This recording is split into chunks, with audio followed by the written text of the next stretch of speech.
कृषी विभागामधल्या घोटाळ्याची सुरेश धस ईडीकडे तक्रार करणार आहेत। धनंजय मुंडे वाल्मिकरांना कृषी विभागाचे 200 कोटी उचलले असं सुरेश धस म्हणाले। तर सुरेश धस ईडीला पत्र लिहून कृषी विभागामधल्या घोटाळ्याची तक्रार करणार आहेत। आणि सुरेश धस एक अभ्यासू अशा प्रकारचे आमदार आहेत आणि त्यांचा आतापर्यंतचा अनुभव आहे, कुठली गोष्ट ते वाऱ्यावरने हवेत करत नाहीत। त्यांच्याकडे काही सफिशियंट पुरावे, काही कागदपत्र असतील म्हणून ते अशा प्रकारची गोष्ट करत असावेत। देवस्थानची जमीन बळकावण्याचा आरोप देखील हा स्वतः आमदार सुरेश धस यांच्यावर आहे।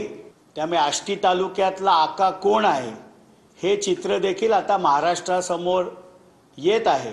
आता कृषी घोटाळा जो आहे तो खरंच प्रचंड मोठा आहे, तर त्याच्यावर ईडीची चौकशी झाली तर याचा पैशाचा स्रोत जो आहे तो सगळ्याच्या सगळा बाहेर होईल। हे ईडी नक्कीच अगदी काही मिनिटात शोधू शकेल।